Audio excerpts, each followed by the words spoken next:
Nous sommes le jeudi 21 mai 2026 et vous écoutez le 9e épisode de la 12e saison du podcast Faut pas pousser les ISO.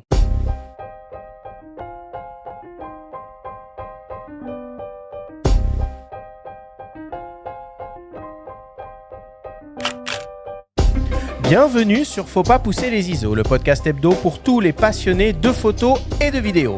Je suis Arthur Azoulay, j'anime cette émission avec mon ami le journaliste Benjamin Favier. Aujourd'hui, on va parler vidéo et s'intéresser à une feature de plus en plus incontournable pour les créateurs de contenu, l'OpenGate. Qu'est-ce que l'OpenGate ? Comment est-ce qu'il fonctionne ? Pourquoi et comment l'utiliser ? Est-ce vraiment indispensable ? Voilà les questions auxquelles nous allons essayer de répondre avec notre invité Cédric Martin, spécialiste vidéo chez Canon France. Cette émission vous est d'ailleurs présentée par Canon et sa gamme de caméras EOS Cinema pour une qualité d'image exceptionnelle et un contrôle créatif illimité. Et ben c'est parti, 9e épisode de cette 12e saison du podcast. Comment vas-tu Benjamin ce matin ?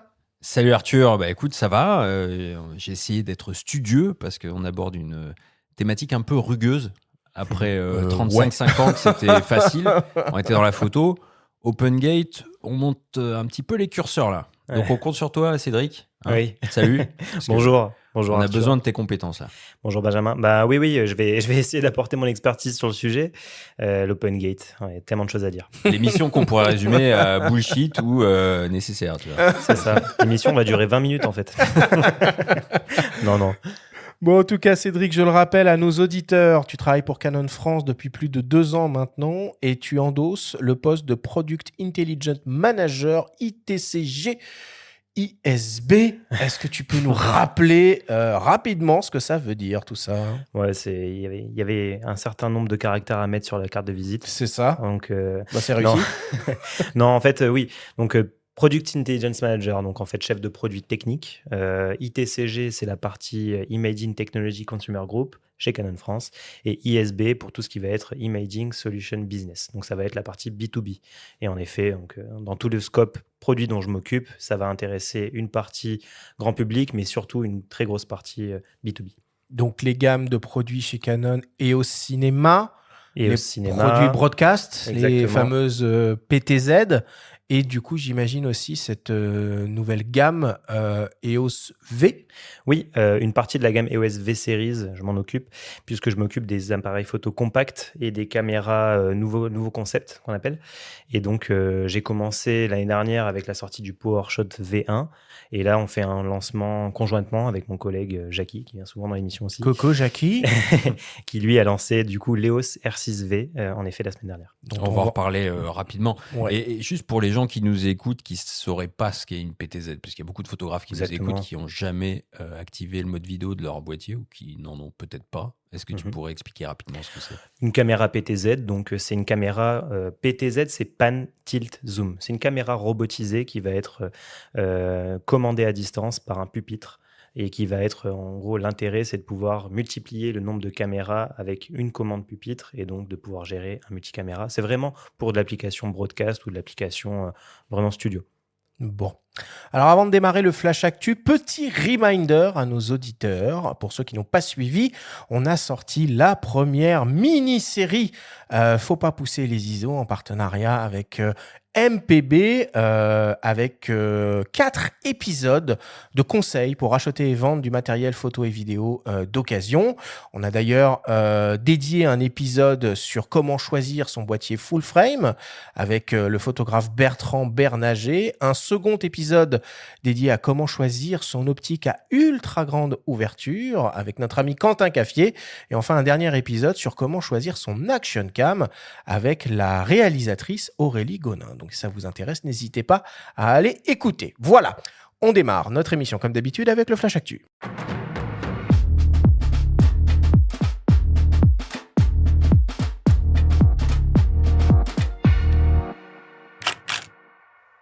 Cette semaine, dans le Flash Actu, Sony passe en 6e génération. Lumix relance un compact expert anniversaire. Baptiste Soto nous partage le coup de cœur Fox de la semaine et Lee Miller est exposé à Paris. Le Flash Actu vous est présenté par Fox.fr, le site des spécialistes de l'image. Sony passe en 6e génération l'Alpha 7R, son boîtier hybride axé ultra haute définition, et beaucoup de nouveautés sont au programme.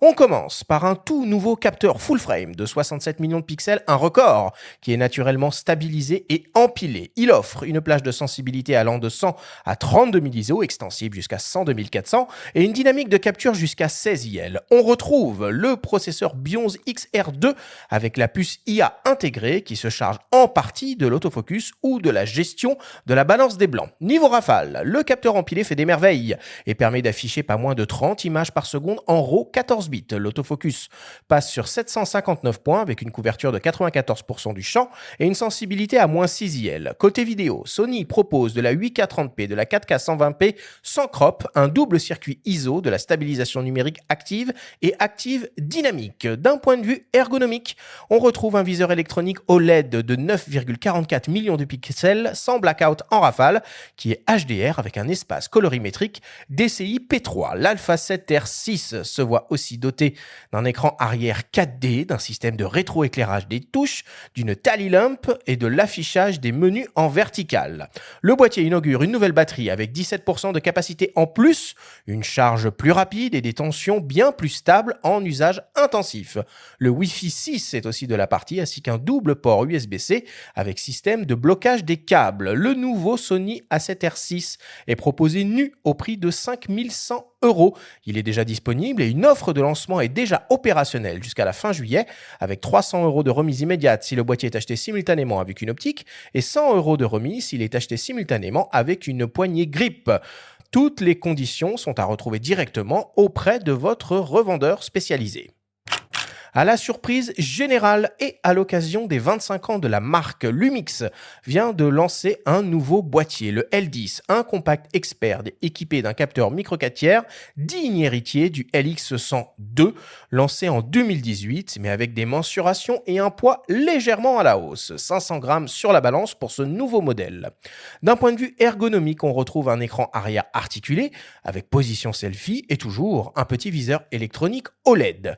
Côté optique, le L10 exploite un zoom signé Leica équivalent 24-75 mm avec des ouvertures maximales généreuses f1.7 2.8 qui s'appuie sur une formule optique composée de 11 lentilles réparties en 8 groupes et pas moins de 5 lentilles asphériques.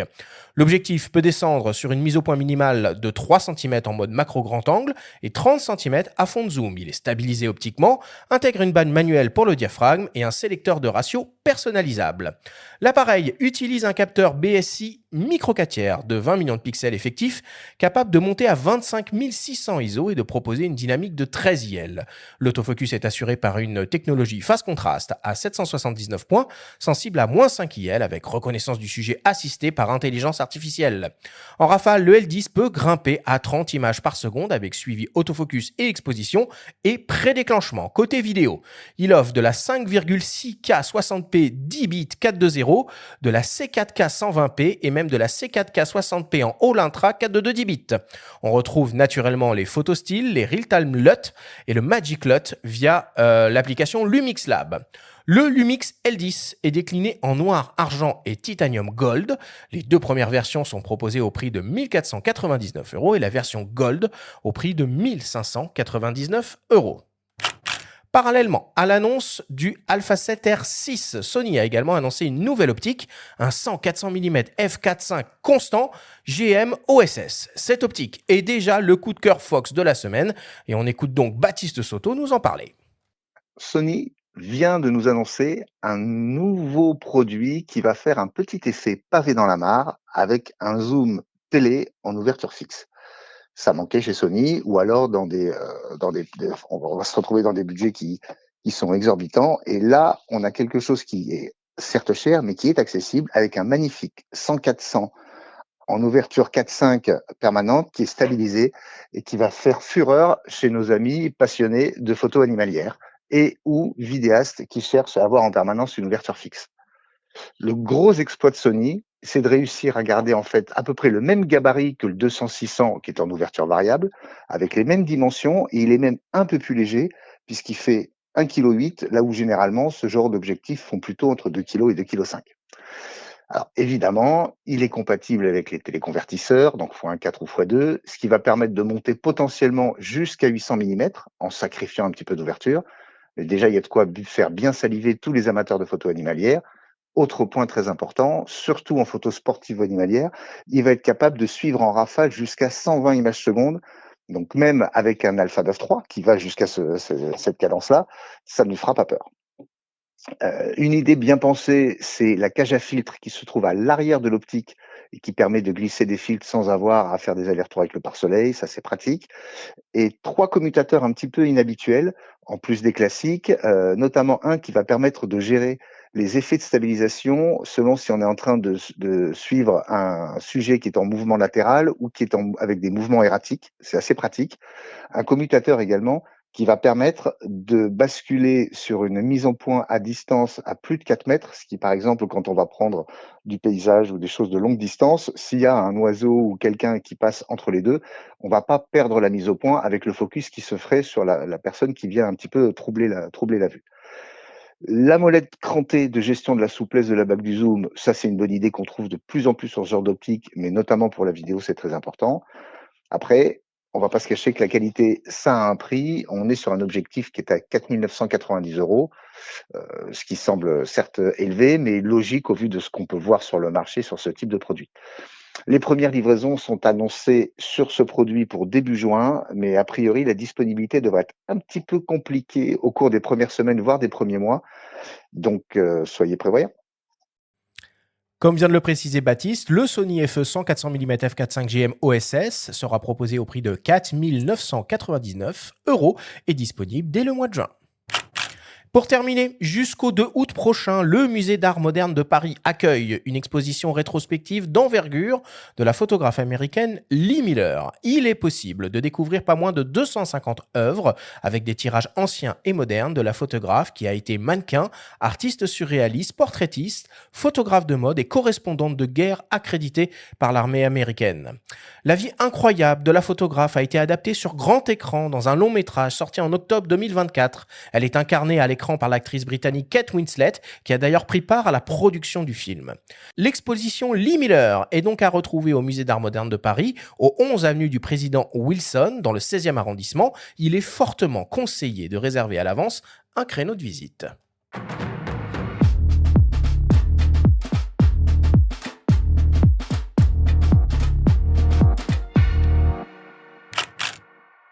Voilà pour l'actualité très dense cette semaine. Écoute, je sais pas ce qui s'est passé là en l'espace de 3 jours. Des annonces de boîtiers d'envergure chez Canon, chez Panasonic et chez Sony. Il y a un alignement spécial des planètes au Japon, Cédric, ou qu'est-ce qui s'est passé ? On n'a pas plus d'infos que ça, mais oui, je pense que ils se sont officieusement accordés pour faire un lancement impactant sur tout le marché, parce qu'on sait que le marché est un peu compliqué parfois. Donc, écoute, c'est que des belles choses, non ? C'est de très belles choses. Il y avait notamment un boîtier qui était très attendu, c'est la l'A7R6.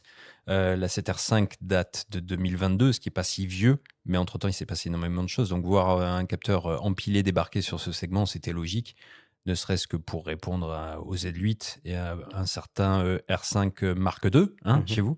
Donc, c'est ça qui va être intéressant, c'est de regarder un petit peu comment il se comporte face à ces deux autres boîtiers, face à l'Alpha One 2 aussi, parce qu'il prend du galon sur la vitesse, mais pas tant que ça. Donc, c'est vraiment un boîtier optimisé pour il faut la polyvalence, on va dire. Mais j'ai cru comprendre que Sony mettait vraiment l'accent sur la dynamique. Malgré la présence d'un capteur empilé, ce sera intéressant de voir. 16 IL, ils 16 annoncent ça quand même. Voilà, c'est beaucoup, énorme. hein. C'est énorme. C'était un gros point fort de la 7R5, qui n'avait pas de capteur empilé. C'est un défaut qui est souvent pointé sur les capteurs de la sorte au plus bas ISO.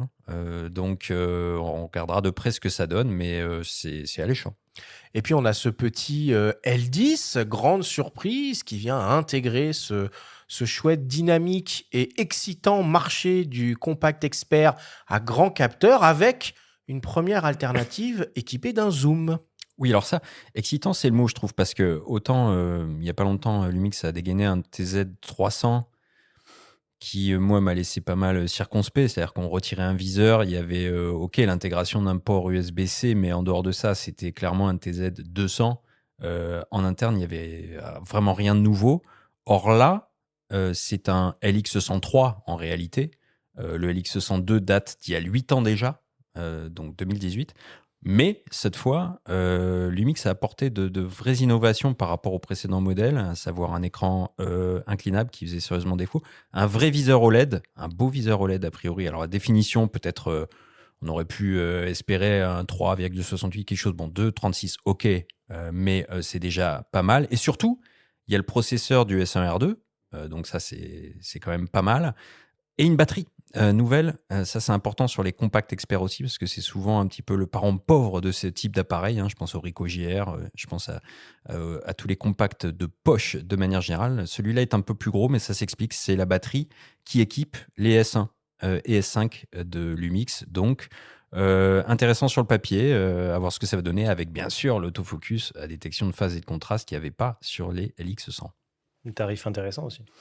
Alors le tarif, il est intéressant pour ceux qui étaient adeptes de la série LX100, ils vont trouver que c'est cher parce que c'est beaucoup plus cher. Néanmoins, par rapport à tout ce que je viens de dire au niveau des caractéristiques, par rapport à l'offre actuelle sur le marché, tu as raison, c'est un tarif qui va être attractif et du moins compétitif par rapport notamment au X100, qui est clairement dans le viseur du L10. Avec, comme l'a dit Arthur, un zoom qui a fait aussi la force de la série LX100, un zoom très très lumineux. Donc c'est une offre sympathique et qui montre que le micro 4 tiers, dans ce contexte-là aussi, a encore son mot à dire. Et puis, alors je ne sais pas si c'est l'arrivée imminente de la Coupe du Monde de football qui a un impact là-dessus, mais entre l'annonce de développement, enfin d'arrivée prochaine d'un super téléobjectif chez Nikon la semaine dernière, et puis là, ce 100-400, 2 optiques a priori d'exception, et qui seront aussi en pole position, si je puis dire, pour Montier au mois de novembre. Oui, carrément. Et juste un tout petit mot avant, parce qu'on a un représentant Canon autour de la table. Quand on parle du marché des compacts experts, on attend toujours quelque chose chez Canon. Mais récemment, vous avez sorti quelque chose, ressorti quelque chose avec le G7X Mark III, un petit peu rebadgé, quoi. Oui, légèrement rebadgé. C'est léger, très très léger. Mais ça montre qu'il y a encore un marché. En fait, oui, sur ce segment, c'est un marché maintenant où on propose moins de produits, on va dire, qu'avant. C'est vrai que le G7X Mark III qu'on a sorti récemment sur l'édition 30 ans PowerShot anniversaire n'embarquait pas énormément de fonctionnalités supplémentaires. De toute façon, le produit plaît. On sait que c'est un produit qui est largement plébiscité sur les réseaux sociaux. Donc, on a juste fait en sorte de pouvoir proposer un peu plus d'allocation de produits pour les revendeurs en passant par cette nouvelle édition. Mais c'est vrai que on est en attente, et même nous, chef produit chez Canon, d'une nouvelle version ou d'une version, on va dire, encore plus expert qui puisse répondre à ces attentes-là, à ces besoins. La décision, c'est pas nous qui la prenons, donc dès qu'on en saura plus, s'il y a quelque chose qui arrive, on sera en tout cas ravis d'en parler ici. Et on en parlera ici. On a vu Sony revenir avec le RX1R, alors dans des sphères tarifaires qui sont tout autres. On voit Fuji qui caracole toujours un petit peu en tête sur ce segment, Ricoh, Lumix qui revient, donc on vous attend. Nikon aussi, qui avait fait des petites incursions avec le Nikon Coolpix A à l'époque, un 28 mm, oui, c'est ça. mais qui a finalement pas vraiment perduré, quoi. Donc on attend.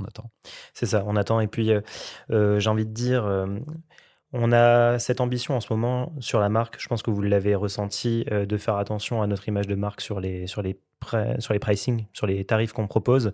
Et j'ai l'impression que si on se lançait sur un nouveau boîtier, donc avec toute une nouvelle logistique, toute une nouvelle logique architecture, d'architecture, exactement, ça impacterait peut-être un peu trop le produit en termes de tarifs, et que du coup, on retomberait un peu dans nos travers.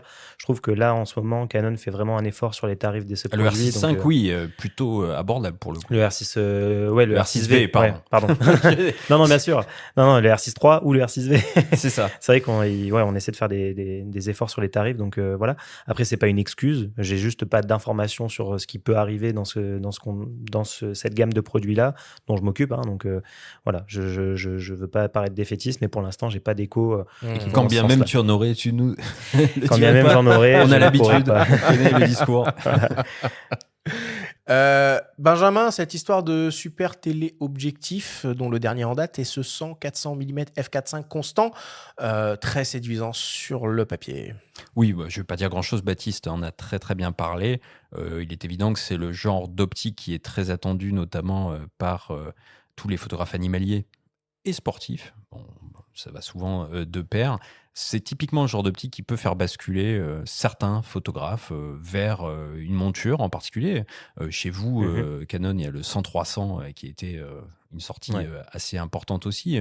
On avait eu des témoignages ici, dont Franck Seguin, qui avait été parmi les utilisateurs et qui avait réalisé une de l'équipe avec Djokovic comme ça étalé au sol avec Stoppie.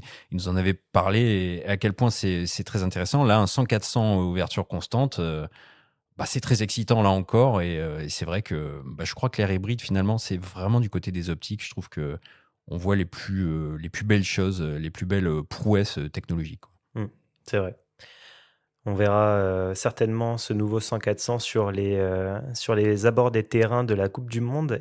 Coupe du Monde, et puis là, t'as Roland Garros qui arrive. Et Roland Garros, et absolument. Alors là, pour le foot, 100-400 F4.5, c'est génial. Même si beaucoup de matchs auront lieu 2 jours, enfin, peu importe, ça va être chouette. Et puis avec des convertisseurs, c'est encore mieux, quoi. Je pense à mes équipes CPS qui sont aux abords des terrains et qui seront confrontées aux équipes des autres marques. Je pense qu'il va y avoir pas mal de dialogue et pas mal de macagne. Confondez pas les optiques, elles sont blanches aussi, mais c'est pas la même clair. Pour terminer, parmi les actualités de la semaine, toujours chez Lumix, une grosse mise à jour de leur application Lumix Lab qui passe en version 3 et qui intègre désormais la possibilité de faire des mises à jour de firmware directement via l'application. On voit apparaître aussi un nouveau module de développement RAW, un module d'édition vidéo slow et quick, et enfin 4 nouveaux paramètres pour la génération de LUT. Et on va arrêter le Flash Actu là-dessus cette semaine. On passe à la suite. Et Benjamin, c'est le moment de ta chronique hebdomadaire, ta story. Tu évoques le format IMAX suite à la diffusion de vidéos montrant les coulisses d'une projection 70 mm sur YouTube et à l'approche du prochain film de Christopher Nolan, l'Odyssée, entièrement tourné en IMAX, ce qui est une première. La story vous est présentée cette semaine par Canon et sa gamme de caméras EOS Cinema pour une qualité d'image exceptionnelle et un contrôle créatif illimité.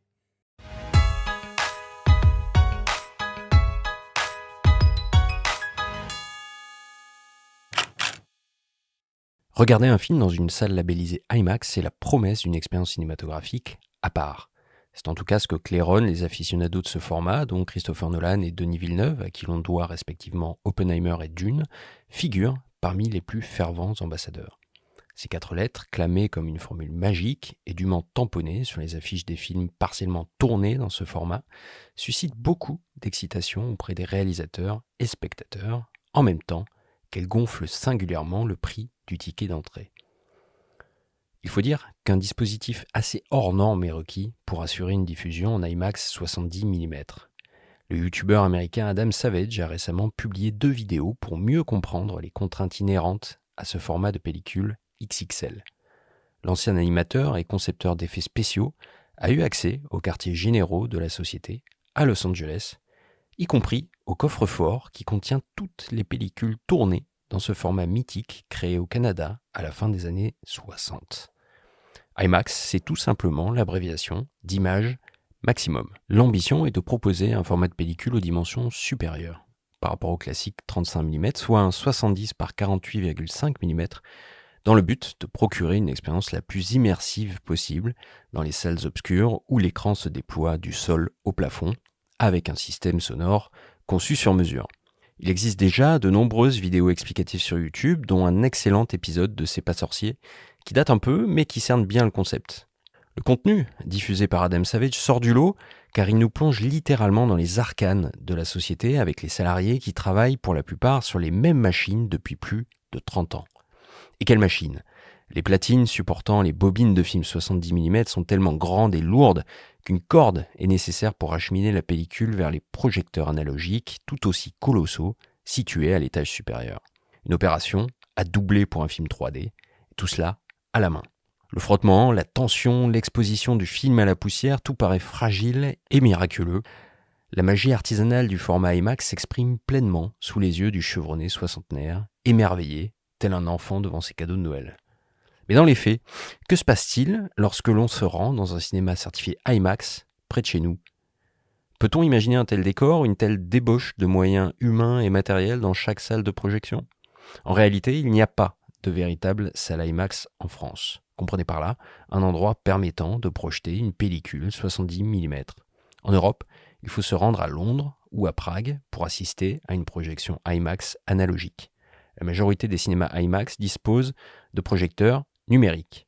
La qualité n'est donc pas la même, puisque la définition chute de 12K environ à partir d'un négatif 70 mm à 2K pour un fichier numérique, tandis que le format de l'image est aussi plus étiré. L'expérience immersive demeure toutefois impressionnante, grâce notamment aux dispositifs sonores mis en place. Depuis le second volet de sa trilogie Batman, Christopher Nolan incorpore régulièrement des scènes tournées en IMAX dans ses longs métrages, dont Dunkerque, Interstellar ou Oppenheimer. Son prochain film, qui retrace l'Odyssée d'Homère sur les écrans l'été prochain, a été entièrement tourné en IMAX. Une première, rendue possible grâce à une nouvelle génération de caméras plus silencieuses, autorisant l'enregistrement simultané du son lors des scènes de dialogue, ce qui était impossible jusque-là en raison du bruit généré par les caméras pour faire tourner les pellicules 70 mm perforées par 15 trous à 24 images secondes. Une avancée majeure dans l'histoire du format. Toutefois, avec un coût de production qui peut atteindre $2000 la minute, selon le Wall Street Journal, l'accès à l'IMAX demeure très restreint, y compris pour les spectateurs qui aimeraient goûter au véritable 70 mm. Au pays des Frères Lumière, nous attendons toujours.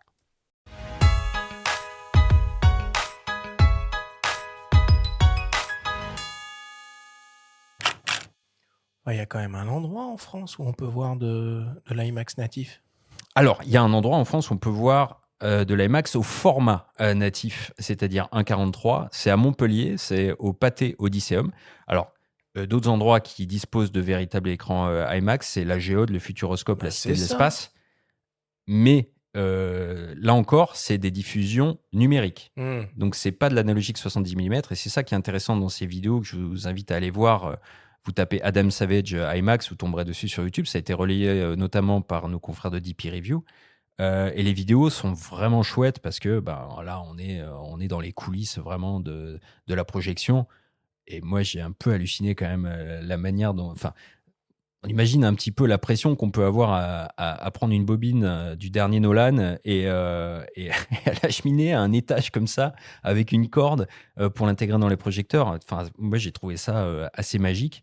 Et on comprend un petit peu le mythe qu'il y a tout autour de ce format, mais on comprend aussi tout le marketing qu'il y a et qui justifie pas forcément... Enfin, je veux dire, quand on va nous vendre une projection IMAX dans un cinéma près de chez nous au format 1,90, qui n'est donc pas le format natif, on va avoir une belle expérience au-delà de celle qu'on aurait avec un classique 35 mm, mais on n'est pas dans la véritable projection IMAX, quoi. Ouais, enfin, c'est quand même du marketing qui est très efficace parce que moi-même, je me souviens quand j'étais jeune d'une expérience estampillée IMAX que j'ai faite à la Géode. Ouais. Alors, on va essayer de retrouver le titre du film. C'était un explorateur en avion. L'empereur de Chine. Non. Le dernier empereur de Chine. C'était l'histoire d'un mec qui faisait de l'avion dans les Alpes. Enfin, comment ça s'appelait ce film? Ça vous dit rien, ça? Il y a beaucoup de documentaires qui étaient tournés en IMAX à l'époque. Pour la raison que j'évoquais, c'est que beaucoup de dialogues ne pouvaient pas être tournés à cause du bruit généré par les caméras. Il y a Jacques Perrin, qui a tourné Océan, qui était hyper intéressé par ce format aussi. Et là, ça va changer. Donc jusque-là, Nolan n'utilisait que pour les scènes d'action, qui faisaient beaucoup de bruit, sans dialogue. Dans Batman, le second volet, c'est notamment les scènes ultra violentes avec le Joker, qui étaient tournées en IMAX. D'ailleurs, si on regarde de près, même Interstellar, si on veut s'amuser à ça, on peut revoir les films en regardant les différences de profondeur de champ entre certaines scènes, et on verra la différence entre les plans tournés à l'IMAX et les autres. Le film qui va sortir cet été, donc l'Odyssée avec Matt Damon, là, on sera dans un film entièrement tourné en IMAX analogique. Mais donc, on va le voir où, ce truc? Pas en pour France. avoir l'expérience. Pas en France. Il y a plus d'une dizaine de cinémas aux États-Unis. Il y a le BFI à Londres. Il y a donc le cinéma aussi que j'ai cité à Prague, qui sont capables de diffuser du 70 mm IMAX analogique. Et ils vont le faire, tu crois? Ce sera pas chez nous, bien sûr. J'imagine même pas le prix de la place. Non, bah là, Sachant qu'il y a Quand tu peut-être vois le toute la prix ville de qui va la voir. minute, Déjà, déjà, tu te dis. moi, je serais prêt à payer cher parce que bon, Ah, moi aussi. je suis assez fan de Nolan en particulier ou même Dune. Hein, donc j'ai cité beaucoup de scènes de Dune tournées en IMAX et je paye ma place au pâté pas loin de chez moi qui revendique des salles IMAX, mais je vois au format 1,90. Mm. Voilà, en connaissance de cause. Puis IMAX ou pas, c'est un peu le stade suprême, ne serait-ce que assister à une projection analogique. Je sais que tu parlais de Nolan, Oppenheimer. Ils Ouais. avaient fait un truc événementiel au Grand Rex. Ils avaient réinstallé un projecteur analogique. Je crois qu'il y avait 4-5 séances qui avaient été organisées. Il y a eu tout un documentaire qu'on doit pouvoir retrouver sur YouTube, d'ailleurs, sur les coulisses de cette opération. Ça avait l'air assez exceptionnel comme truc. En tout cas, ça m'a donné envie, à moi. Ouais, puis ça justifie vraiment d'aller au cinéma, quoi. Ah bah. Ouais, non, mais c'est ça. C'est aller au cinéma, ça devient une expérience premium maintenant. Et je suis prêt aussi à mettre l'argent pour aller voir ce genre de. Les sièges inclinables, on s'en fout. Par contre, voir de l'analogique, oui. Ouais, c'est ça.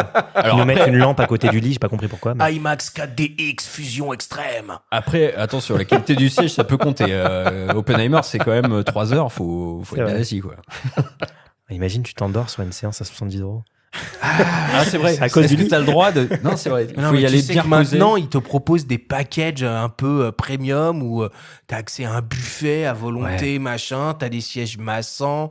Tu peux dormir. Je pense que tu peux faire autre chose si t'es pas seul. Enfin, ça devient n'importe quoi le cinéma, hein, vraiment. Hein. Bon, bref. Merci Benjamin pour cette story cette semaine. On fait une petite pause, une petite respiration. On revient dans quelques secondes après une courte publicité. Créer sans limite. C'est l'ADN des boîtiers plein format Lumix. Imaginez un autofocus intelligent qui reconnaît humains, animaux, véhicules, même en plein mouvement, rien ne lui échappe. Imaginez une stabilisation si redoutable qu'elle permet des prises de vue à main levée en toute liberté. Fini les images qui tremblent, place à des images nettes et des mouvements parfaitement maîtrisés. Imaginez une science des couleurs légendaires pour des tons chers parfaits dès la sortie du boîtier et la polyvalence de la monture, elle, pour accéder à un large écosystème d'optique haut de gamme. Et pour vous, créateurs de contenu, imaginez l'Open Gate, filmé une fois, recadré partout. TikTok, YouTube, Instagram, un seul rush, plusieurs formats sans aucun compromis sur la qualité. Lumix, la marque plein format des créateurs exigeants. Nous sommes de retour dans Faut pas pousser les ISO avec Cédric Martin pour parler de cette fonctionnalité vidéo désormais incontournable, j'ai nommé l'OpenGate. Alors ça fait un moment que l'on entend parler d'OpenGate, un mode spécifique d'enregistrement vidéo que l'on retrouve sur certaines caméras hybrides du marché et qui offrirait un confort d'utilisation total, notamment pour les producteurs de contenu vidéo à destination des réseaux sociaux. La technologie OpenGate a fait son apparition sur des caméras de cinéma professionnel Arri au début des années 2010 avec pour objectif initial de permettre d'utiliser des optiques anamorphiques et d'étendre les possibilités de traitement en post-production. Elle a commencé à se démocratiser grâce à Lumix qui l'a introduite sur son GH5 en 2017 puis sur presque tous ses boîtiers micro 4/3 série G et full frame série S. Chez Canon, c'est plus récent. Et si je me trompe pas, Cédric, cela date de 2024 sur la caméra de cinéma C400. Aujourd'hui, on la retrouve chez presque tous les constructeurs et sur de nouveaux types de boîtiers, des caméras, mais aussi des hybrides avec de grosses aptitudes en vidéo. Quoi qu'il en soit, pour bien comprendre le fonctionnement de l'OpenGate, il est important de commencer par comprendre le mode de fonctionnement, on va dire, conventionnel en vidéo d'un boîtier. Et pour cela, on vous propose d'écouter Romain Sarret, ambassadeur Lumix, nous faire un peu de pédagogie. Alors en fait, historiquement, les capteurs des hybrides ont été conçus pour la photo et on a 2 ratios principaux, le 3:2, donc principalement le full frame, et le 4:3, notamment sur le micro 4/3. Alors que la vidéo, elle est principalement diffusée en 16/9 ou 17/9. Donc le boîtier va devoir recadrer dans le capteur pour produire une image qui sera adaptée à la vidéo. Donc le boîtier va couper généralement le haut et le bas de l'image pour obtenir un format vidéo standard sans bande noire, à savoir donc le 16/9. Et dans ce cas-là, effectivement, une partie du capteur n'est pas utilisée. Et donc, en gros, pour transformer les données du capteur en vidéo exploitable, il y a 3 grandes méthodes qui existent. Il y a l'oversampling, il y a le line skipping ou binning, et il y a le pixel to pixel. L'oversampling, c'est donc le suréchantillonnage, c'est-à-dire que le boîtier va lire une grande zone du capteur et il va réduire l'image. Donc, par exemple, il va lire le capteur en 6K et il va faire un export final en 4K. Donc, les avantages, c'est une image qui est plus détaillée, on a moins d'aliasing, moins de moiré et un meilleur rendu, une image plus piquée. Les inconvénients, on a énormément de charges sur le processeur et donc de la chauffe, de la consommation et des limites au niveau des cadences. Ensuite, on a le line skipping ou binning. Et donc là, le boîtier va sauter des lignes ou regrouper des pixels. Ça dépend de la technologie. L'avantage, c'est qu'il y a moins de calculs. Et l'inconvénient, c'est que on a une image qui est quand même moins propre. On a de l'aliasing et de la perte de détails, forcément. Et pour finir, on a donc le pixel to pixel. Ça, c'est le boîtier qui va lire uniquement une petite zone exacte qui correspond à la résolution vidéo recherchée. Donc, par exemple, on a 3840 pixels qui seront lus directement pour produire justement de la 4K UHD, puisque la 4K UHD, c'est 3840 par 2160. Et donc, les avantages, ça va être une lecture très rapide, moins de chauffe, très utile en haute cadence, justement, et avec un rolling shutter qui est réduit. Et en inconvénient, on a un crop forcément important, un angle plus serré, et puis la profondeur de champ apparente, on va dire, qui est modifiée, et puis bien sûr la perte du look, entre guillemets, plein capteur. L'open gate, ça consiste à utiliser quasiment toute la surface du capteur au lieu de recadrer directement en 16/9. Donc, le but, c'est plus de produire immédiatement un format final, mais plutôt de capturer un maximum d'informations pour décider du cadrage ensuite en post-production. Donc, ça apporte beaucoup plus de flexibilité. Bon, il est très précis dans ses explications. Romain, on va revenir sur certains aspects de son discours. De base, en vidéo, on travaille le plus souvent avec uniquement une partie du capteur. Dit comme ça paraît un peu aberrant. Et je suis pas sûr d'ailleurs qu'il y ait beaucoup de vidéastes ou de photographes qui s'essayent à la vidéo qui ont bien conscience de ça. C'est vrai, en vidéo numérique notamment, parce que en fait, on est tout simplement contraint par rapport à son système de diffusion. Aujourd'hui, la globalité, enfin, en tout cas, jusqu'à il y a pas très longtemps, la globalité des vidéos qu'on regardait était au format 16/9 parce qu'on avait une télé en 16/9 ou au format 17/9 si on voulait avoir des bandes noires en haut et en bas pour un rendu un peu plus cinémascope, on va dire, sans rentrer vraiment dans le cinémascope en 2:39. Mais c'est vrai qu'on avait du coup ce ratio-là qui nous permettait de correspondre à un système de diffusion qui était standard. D'ailleurs, c'est pour ça que dans beaucoup de caméras qui sont sorties à l'ère du numérique au début, qui étaient des caméras cinéma, je pense à chez nous la C300 ou je pense à la C70, ce sont des capteurs qui étaient déjà au format Super 35. Donc, on ne pouvait pas, entre guillemets, faire d'open gate sur un capteur Super 35 puisqu'on a vraiment... Super 35, c'est un équivalent APS-C. Hein. Ouais, c'est un équivalent APS-C. Donc voilà, les technologies étaient tournées autour d'un ratio de diffusion. Et c'est vrai que dans les années, enfin il y a déjà 4, 5, 6 ans maintenant, il y a de plus en plus de gens qui s'ouvraient à l'idée de l'open gate parce qu'en effet, tu l'as dit, Lumix l'a démocratisé sur l'arrivée du GH5 et on avait des utilisateurs Canon qui venaient nous voir et qui nous demandaient quand est-ce que ça arrivait. Je connaissais même un utilisateur qui m'a dit qu'il faisait de la vidéo en faisant en fait des rafales de RAW. Et qu'il ensuite, voilà, je crois qu'avec le R5 ou le R5 ou le R6 II, on pouvait faire du RAW en rafale jusqu'à 40 images secondes ou à 30 images secondes, ce qui nous permettait au final de faire de la vidéo en RAW et donc de conserver la totalité de la hauteur du capteur en RAW photo et de l'aligner comme ça. Et donc on voyait qu'il y avait une vraie demande au niveau de ce format de vidéo. Et donc, oui, Canon a réussi à proposer cette fonctionnalité avec l'arrivée de la C50 et de surcroît directement en mise à jour de firmware dans la C400, comme tu l'as dit, Arthur. Romain, il a présenté les différentes façons d'enregistrer une vidéo pour un boîtier, que ça soit avec ou sans crop.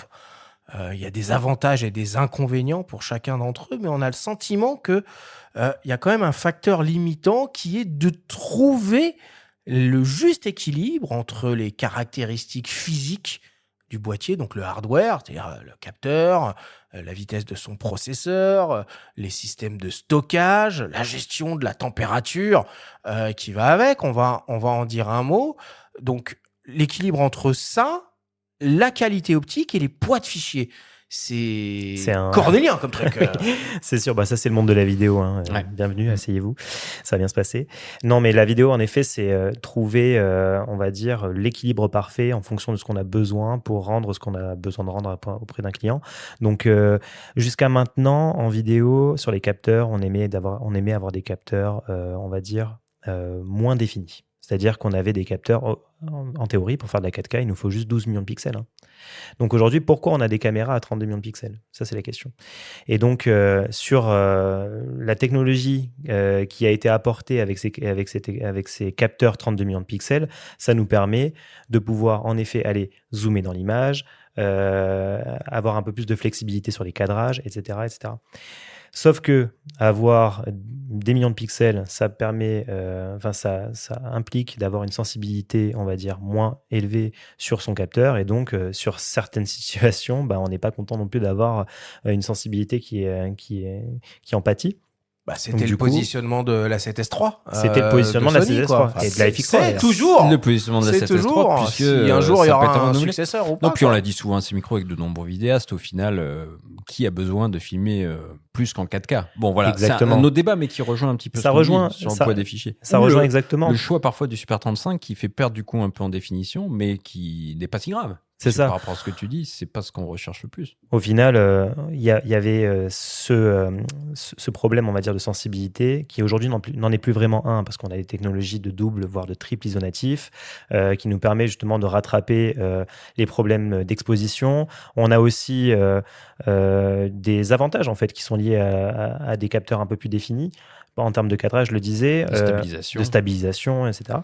Et justement, de ce que disait aussi Romain dans sa capsule, on a aujourd'hui des qualités d'export grâce à l'enregistrement sur échantillonnage qui permettent justement de ramener une qualité de 4K qui est bien supérieure par rapport à un capteur 4K dont la sensibilité sera meilleure, mais en effet, on va avoir du crénelage, on va avoir du moiré, ce genre de choses.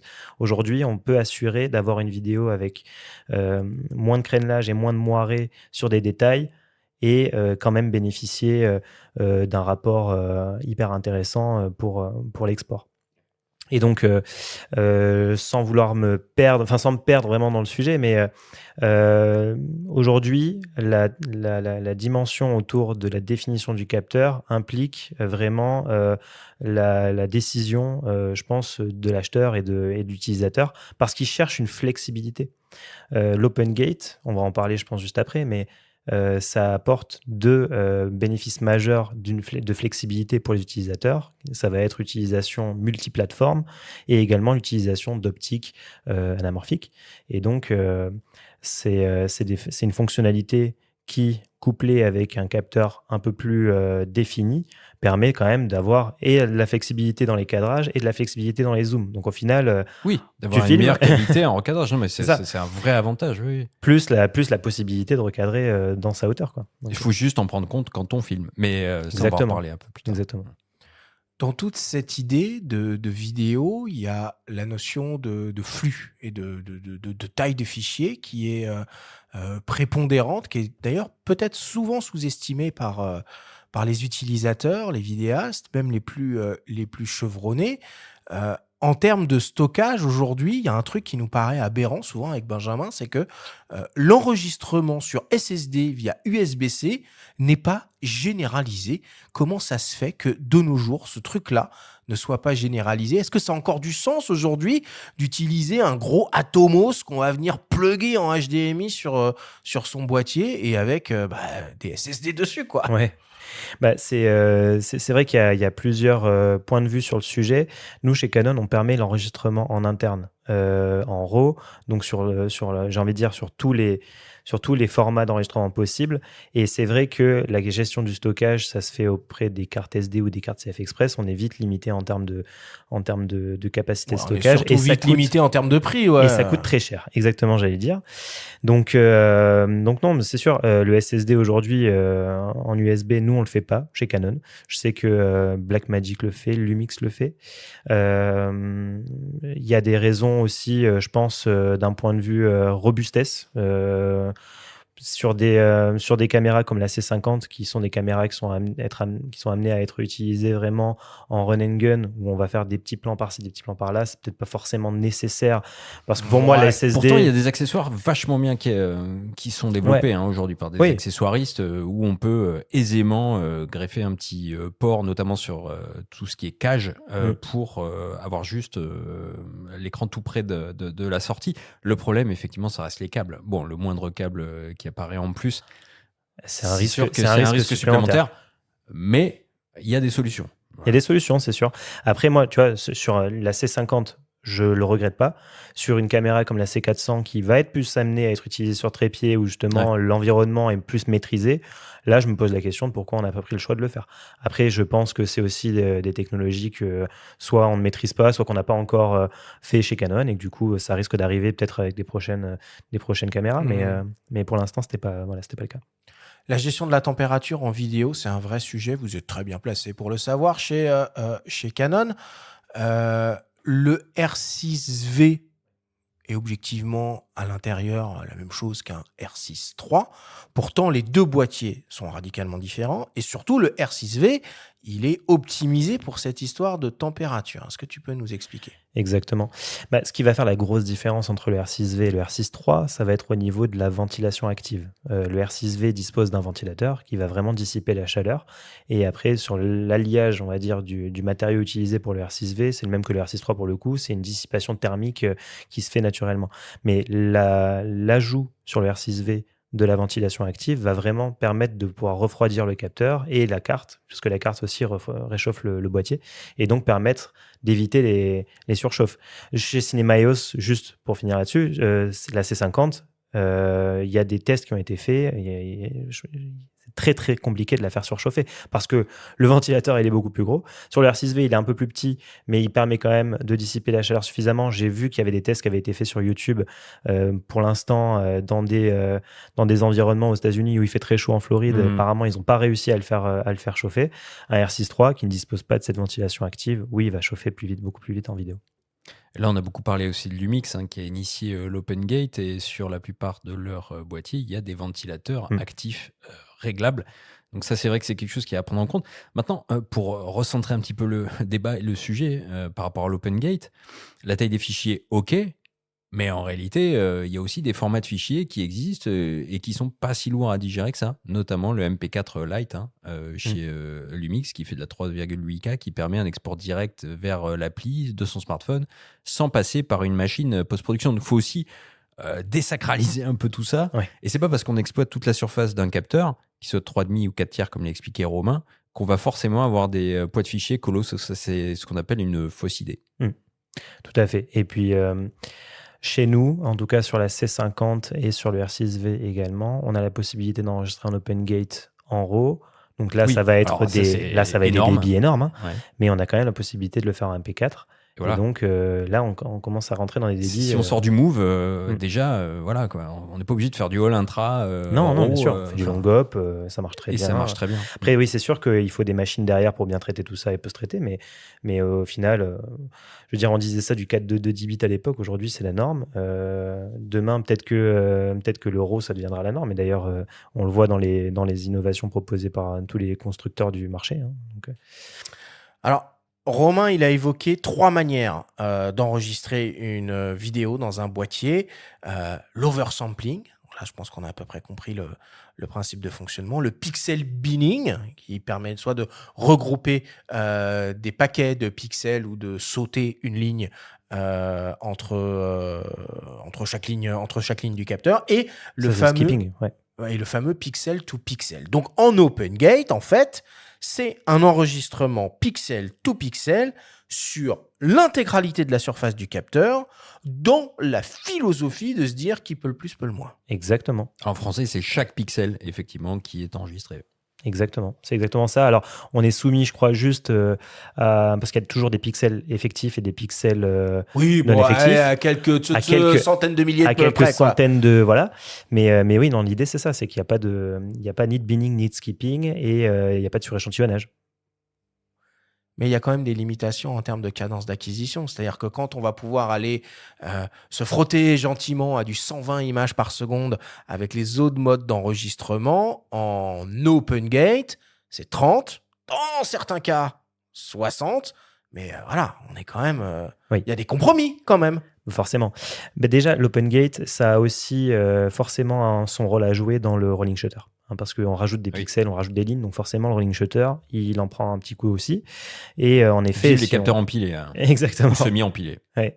Bah, d'ailleurs, j'ai une bonne question. J'ai pas regardé s'il y avait une différence de rolling shutter entre la C400 et la C50, puisque la C400 est... Ah bah il faut regarder. Ouais. En tout cas, on parlait tout à l'heure de la CTR6 et Sony communique également, à juste titre, énormément sur la résolution et on va dire les excellentes performances en termes de gestion du rolling shutter de son nouveau Ah bah, boîtier. c'est sûr. Et c'est logique. Mais du coup, pour revenir sur l'open gate, donc ça va avoir une incidence sur le rolling shutter forcément. Et donc, oui, je sais que Lumix, par exemple, propose de l'open gate en 60 images secondes. Je ne connais pas les tenants et aboutissants sur les résultats de rolling shutter chez Lumix là-dessus.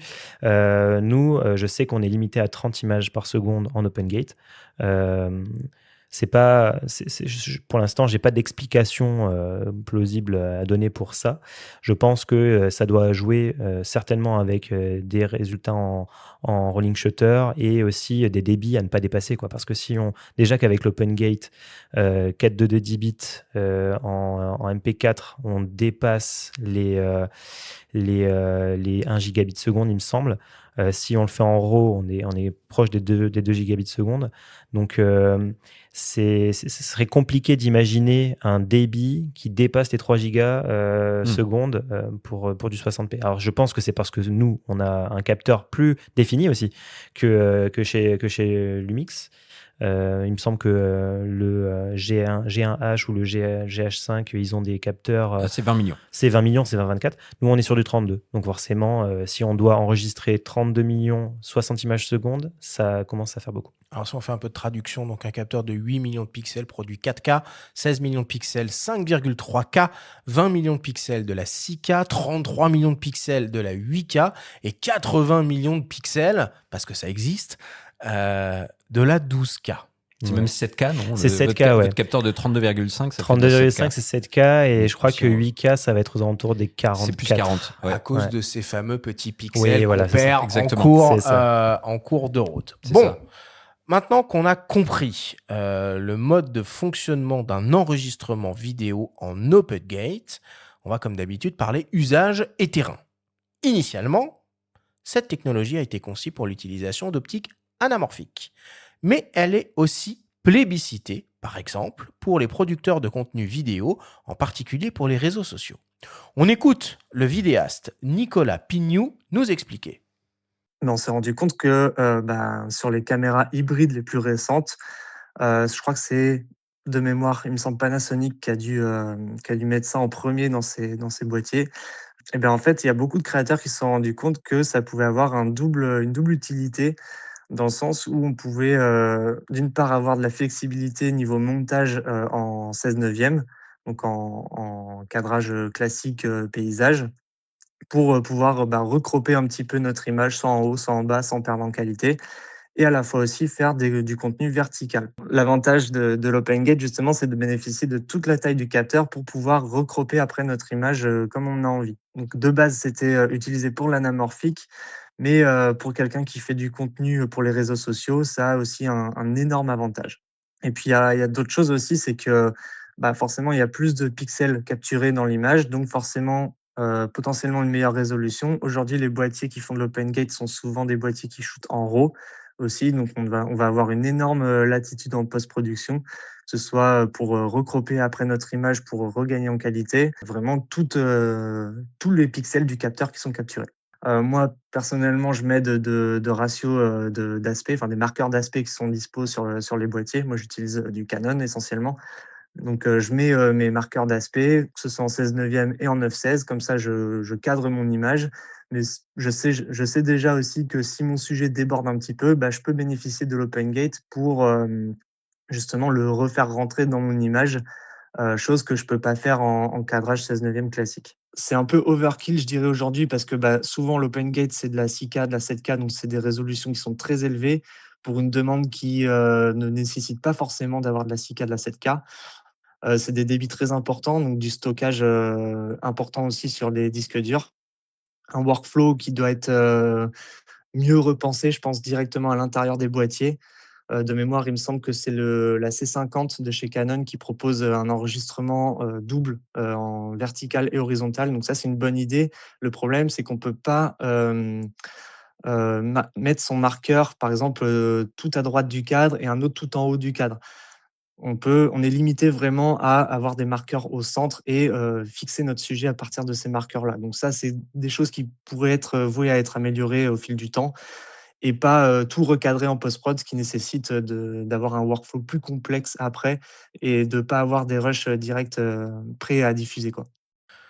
Bon, je comprends la logique de l'OpenGate. Franchement, je comprends. Mais dans les faits, est-ce que c'est vraiment exploitable de se dire, je vais cadrer mes images dans la perspective de devoir faire et un export en orientation paysage et un même export du même sujet en orientation portrait? Eh ben, écoute, moi, je te dirais oui, parce que pour plein de situations, en fait. Il y a des vidéastes qui sont spécialisés dans dans de la vidéo événementielle, tu vois, par exemple, où ils vont avoir comme livrable un livrable horizontal pour les réseaux sociaux et un livrable vertical enfin l'inverse, le vertical pour les réseaux sociaux et horizontal pour du YouTube ou pour de la diffusion en interne. Et c'est vrai que d'avoir une flexibilité au niveau de son vertical, parce qu'en fait, c'est ça l'open gate. C'est avant, comment ils faisaient? Ils avaient un horizontal et ils devaient aller chercher un vertical dans cet horizontal. Donc, tu quand même réduisais énormément ta résolution et tu avais un cadrage qui était très restreint. Avec Pour aller l'open gate, chercher un 6-16, enfin un 9-16 dans du 16-9. C'est ça. Et donc c'était déjà croppé, et donc tu perds en définition, tu perds, enfin voilà, C'est ça, et en tu perds en cadrage. espace, C'est en surtout en cadrage. cadrage, hein. Et Parce oui, que l'open gate chez nous, en général, sur un capteur 3,5, tu récupères environ 26% de hauteur. Ce qui fait qu'en fait, tu récupères quasiment une focale, hein, et donc ça te permet d'avoir un cadrage beaucoup plus flexible. Tu as moins besoin de reculer pour être sûr que ton sujet est bien cadré pour du vertical, pour des réseaux sociaux. Par contre, c'est super contre-intuitif parce que quand tu fais un peu de vidéo, quand tu viens de la photo, il y a quelque chose que tu apprends, c'est d'éviter de donner trop d'air Ouais, dans tes vidéos, notamment sur des interviews. exactement. On va te dire dans des formations, etc. Attention à ce que il n'y ait pas trop d'air au niveau au-dessus du sujet, par exemple, qui est en train d'être cadré serré. Voilà, donc c'est contre-intuitif parce que là, au contraire, il va falloir anticiper qu'on va laisser un petit peu plus d'espace en vue d'un recadrage vertical, par exemple. Et c'est là que c'est super intéressant d'avoir des marqueurs pendant l'enregistrement qui vont montrer ce qui va être gardé à la fin. Et c'est drôle parce qu'il y a un parallèle avec l'IMAX dont on parlait tout à l'heure, la fameuse caméra qu'a utilisée Christopher Nolan, la dernière caméra IMAX, qui est analogique, donc pellicule, mais qui désormais a aussi un cordon SDI qui permet de la raccorder à un écran 4K qui permet d'afficher plusieurs formats et d'anticiper le 1.90, le 1.43. Ça veut dire que les cadreurs, eux aussi, font cet exercice d'anticipation de la post-prod à travers un écran pendant la prise de vue. Donc oui, ça a de l'intérêt, clairement, ça a de l'intérêt en fonction de ce qu'on va faire. Après, je reviens sur ce que tu disais, c'est-à-dire que si on se rend compte qu'on a trop d'air, comme il le disait Nicolas pour l'instant, en enregistrement open gate, c'est un enregistrement 7K. À partir du moment où tu vas diffuser en 4K, vu que tu ne bénéficies pas d'oversampling, ça va être au niveau de ton export que tu vas devoir réduire ta résolution pour être sur du 4K. Donc ça te permet en fait de pouvoir aller zoomer dans ton image. Et tu vois, c'est là que mais la en fait, flexibilité... bien sûr, il faut juste être d'accord avec le fait qu'on va passer un petit peu plus de temps en post-prod. En fait. C'est ça. C'est juste ça. Hein. Et c'est encore une fois, tu en passes peut-être plus en post-prod sur le choix des cadrages et moins à retourner des images parce que tu les as pas bien faites. Ça, c'est vrai. Mais ces utilisations de vidéos en verticale, c'est pour les réseaux sociaux, c'est regardé à 99,9% sur des smartphones. Je dirais, est-ce qu'on a vraiment besoin de La... 4K native, full pixel to pixel pour faire des shorts, quoi? Et ouais, mais il n'y a pas que ça, hein. Il y a la publicité aussi. Et la publicité dans les rues, avec il y a de plus en plus d'écrans. On voit ça aux États-Unis plus qu'en France, hein, mais en France, on en voit aussi maintenant dans les métros. Tu sais, toutes ces publicités qui sont aussi faites maintenant pour du vertical. On en voit énormément au Japon. Ça a aussi cet intérêt-là. Nicolas, il évoque un mode où il y a 2 enregistrements simultanés sur l'un de vos produits, un en 16/9 et l'autre en 9/16. Là, je commence déjà à être un peu plus compréhensif. Oui, alors sur la C50 et sur la C400, et je me demande si on l'a pas sur la C80 aussi, on a cette possibilité d'enregistrer simultanément sur carte A un vertical, enfin sur un horizontal, et sur carte B un vertical. Alors, contrairement à ce que on pourrait penser, c'est pas une fonctionnalité qui est issue de l'OpenGate. C'est-à-dire qu'on a cette fonctionnalité uniquement en mode full frame, normal. Donc dans ce ratio 16/9 ou 17/9 en fonction de l'enregistrement qu'on choisit. Et donc ça, c'est intéressant. En effet, si on travaille, là le meilleur exemple que j'ai, c'est de l'événementiel, où on a à la fin de la soirée une carte SD avec les rushs déjà précoupés, voilà, et qu'on donne au monteur de la marque en question. Et derrière, nous, on peut retravailler notre vidéo en horizontal. Mais ça sous-entend d'avoir le sujet principal de sa scène plein centre. Ah ouais, ça, alors ça, je suis quand même d'accord. un peu limitant. Hein. C'est un peu limitant. Quoique, dans la fonctionnalité, tu peux déplacer le cadre. Mais tu le déplaces avant de lancer le rec. Oui, c'est ça, pas Il est fixe. pendant. Il est Lui, fixe. il déplorait qu'on puisse pas le faire pendant. Après, moi, c'est un de mes grands fantasmes, évidemment. C'est ça, et j'en ai déjà parlé avec... Le futur, c'est ça, c'est un suivi dynamique du sujet en vertical. Ça existe. Alors, ça existe sur les déjà, PTZ, peut-être. Ça existe déjà sur les PTZ. C'est-à-dire qu'on a l'auto-framing, ça s'appelle, où en gros, on peut définir une zone et un cadrage, et en fonction du sujet qu'on a sélectionné, il va y avoir le suivi. Et ça marche bien en PTZ. Ça marche aussi sur certaines caméras, alors pas chez nous, mais il y a certaines caméras qui proposent cet auto-framing sur des caméras point professionnelles. Et c'est vrai que c'est assez pratique, notamment lorsqu'on est journaliste, reporter d'image, qu'on pose sa caméra sur trépied et qu'on a le sujet qui bouge et un auto-framing qui se fait. Pour citer la concurrence, il y a la 7.5 récemment lancée par Sony qui a une fonction d'auto-framing aussi en vidéo. Je pense à Sony. Et qui marche, mais moi je peux les citer, et qui fonctionne pas trop mal. Et voilà. Mais je pense que tu vois, c'est des fonctionnalités qui devraient arriver. D'ailleurs, le R6V est le premier appareil vidéo chez Canon qui propose l'identification, l'autofocus par identification. Donc, c'est-à-dire que vous savez, ce qu'on a en photo, il reconnaît un visage, il le met au focus et on a un ordre de priorité de 1 à 10. Le R6V le propose en vidéo, chose qu'aujourd'hui la C50 ne le propose pas. Voilà. Donc ça, c'est aussi... C'est les prémices du truc, quoi. C'est le prémisse du truc. Je sens que ça va arriver sur C50 et sur Cinema EOS, mais pour l'instant, vu que c'était une fonction héritée uniquement du système EOS R, on l'a sur le R6V. Et donc, qui dit reconnaissance de visage, dit, voilà, il faut juste maintenant ajouter une fonction d'auto-framing, et là, on a le combo parfait pour avoir la flexibilité totale pour faire ce qu'on veut, quoi. Et juste pour compléter par rapport à la concurrence, parce que là, on parle beaucoup de Canon, c'est bien normal, puisque tu es là avec nous. Mais chez Lumix aussi, toujours en termes de cadrage. Donc, comme je disais tout à l'heure, il y a des possibilités de cadrage aussi pendant l'enregistrement, notamment en OpenGate. On peut afficher 3 cadres en même temps pendant l'enregistrement. Bon, alors après, c'est un peu comme une usine à gaz après cette affaire-là. C'est un grand truc d'avion, quoi. Tout dépend. Voilà, là, j'ai envie de dire, c'est très personnel. C'est comme beaucoup de choses. Soit on s'y habitue, soit on n'aime pas du tout. C'est un peu comme afficher les grilles des tiers pour les photographes pour avoir des repères. Hein. Il y en a qui auront... qui pourront pas, tout simplement, qui aiment pas du tout ça, et puis il y en a d'autres qui vont s'en accommoder. Donc là, au moins, ça existe. Voilà. C'est sûr que l'OpenGate nécessite justement le fait d'avoir un peu de flexibilité sur le monitoring, parce que sinon on est vite perdu. Alors je sais que dans le R6V, on a 2 marqueurs d'aspect.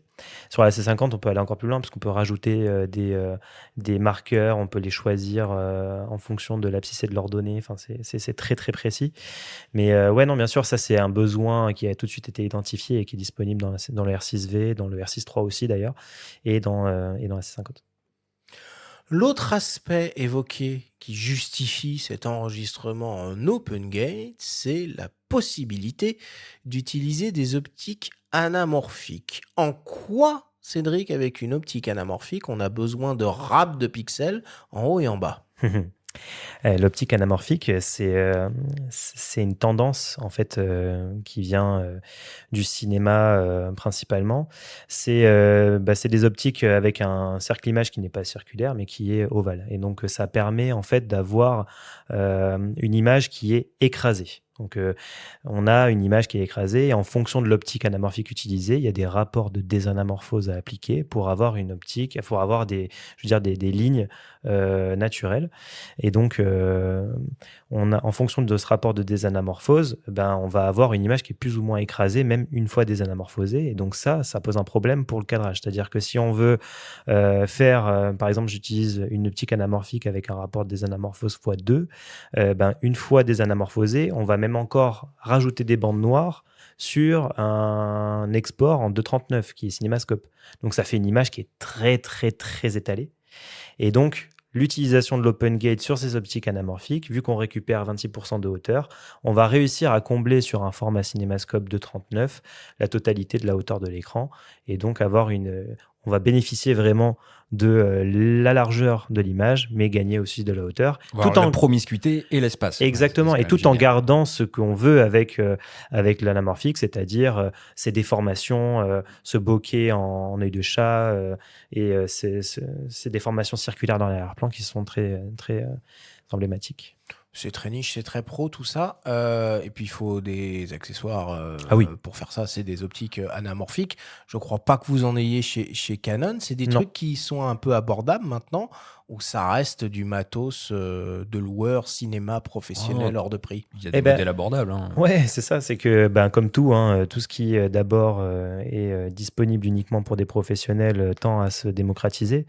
Donc aujourd'hui, on a des acteurs qui proposent des optiques anamorphiques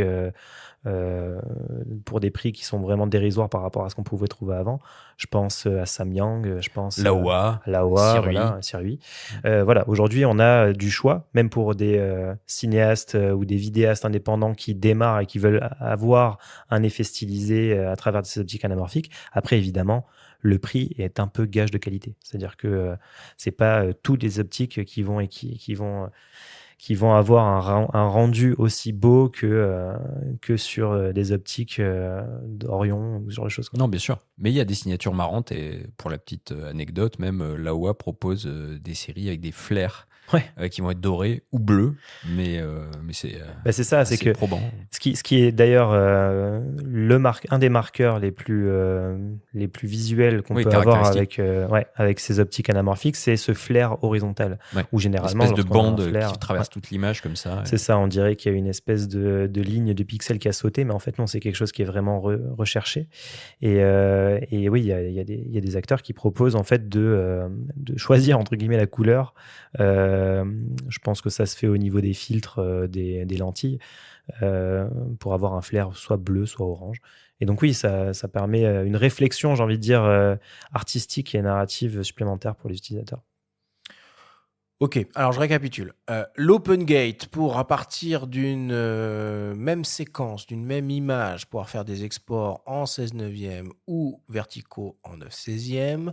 L'open gate pour, si jamais on utilise des optiques anamorphiques, avoir toute la matière nécessaire pour décompresser les images. Et il y a aussi l'open gate, de manière peut-être un petit peu plus conventionnelle, comme solution pour s'offrir un champ des possibles en post-production plus élevé, en restant sur une orientation paysage, la possibilité de recadrer, d'initier des mouvements de zooming ou de dézooming en post-production, et puis aussi, j'ai cru comprendre ça, améliorer les performances de l'utilisation d'une éventuelle stabilisation numérique en post-prod. Je me suis pas trop penché sur la question parce qu'en effet, La stabilisation numérique dans les boîtiers, nous, on doit cropper dans l'image, en tout cas sur la gamme Cinema EOS. C'est vrai que l'avantage de l'utilisation OpenGate plus capteur stabilisé sur le R6V doit être intéressant. Mais du coup, comment utiliser l'OpenGate pour améliorer le rendu d'une stabilisation numérique en post-production? Je ne me suis pas vraiment posé la question encore. On peut peut-être partir du principe que comme on aura plus de matière et plus de qualité d'image, on pourra d'autant plus rogner encore un peu via un logiciel et je suis pas sûr de ça. l'optimiser. Je suis pas sûr de ça. C'est pourquoi? Parce que je pense qu'il y a quelque chose qu'il faut casser là tout de suite avant qu'on rentre dans une incompréhension, c'est que l'OpenGate ne rapporte pas plus de résolution. Ah non, non. C'est-à-dire que on va rajouter des pixels, mais on va pas avoir une résolution sur la zone de notre 4K ou de la zone de notre export 16:9 probablement, une résolution plus C'est juste élevée. qu'on exploite plus de zones d'image. La zone d'image, oui. Oui. Mais du coup, oui, vu qu'en fait, sur la stabilisation, on peut aller chercher des zones qui sont en dehors du spectre qu'on pourrait avoir lors d'un plein format classique, j'imagine que oui, on peut aller moins croppé pour faire une stabilisation numérique. Mais honnêtement, j'ai pas été vérifié encore. Non, mais ce qui reste le plus intéressant, c'est surtout de pouvoir zoomer un petit peu plus dans certaines portions de l'image, que ce soit un paysage, mais que ce soit une interview, que ce soit... moi, je me pose une question aussi, vu que maintenant, tu le disais tout à l'heure, on est en pixel to pixel sur de l'OpenGate. Quid de l'utilisation de ce format-là pour une diffusion en salle IMAX? En salle IMAX, tu t'emballes là. Bah non, mais je me pose une question. Ça dépend du format. Une vraie salle IMAX, c'est 1,43, donc c'est proche du format carré, c'est proche du 4/3. Ouais, mais alors avec un moyen format, ça peut faire du stream en IMAX. On t'a dit qu'il n'y avait pas de salle en France qui diffusait de l'IMAX. Alors c'est pas ça. Il n'y a pas de salle en France qui diffuse de l'IMAX analogique. En pellicule. De l'IMAX numérique. L'IMAX numérique en laser. Je pense que tourner en 16:9 versus tourner en OpenGate pour une diffusion IMAX numérique, c'est peut-être intéressant. Si tu prends un moyen format, par exemple Fujifilm GFX au format 4/3, en OpenGate plein capteur, ça fonctionne. L'avantage, c'est qu'on peut utiliser des optiques plein format et donc il y en a plus. Et on peut... Non mais oui, pourquoi pas. Pourquoi pas? Nombreux aujourd'hui sont les modèles de caméras hybrides à proposer un mode d'enregistrement en OpenGate. Mais attention, tous ne proposent pas les mêmes possibilités. Avant de vous parler plus en détail des options qui existent sur les marchés, on s'est demandé si cette feature était réellement comprise et surtout demandée par les vidéastes eux-mêmes au comptoir d'un magasin spécialisé. On a donc demandé à Alexandre Canguilhem de Camara Brive de nous faire un petit feedback. On voit beaucoup l'OpenGate donc sortir sur tous les boîtiers. On va pas se mentir, c'est un peu maintenant les nouveautés à mettre dans son boîtier pour toutes les marques qui veulent faire des appareils typés vidéo. Et nous, ce qu'on a comme retour au magasin, c'est que les gens, ils ont de plus en plus de demandes pour leurs clients de différentes plateformes, de différents contenus, avec différents positionnements en fait de leurs vidéos.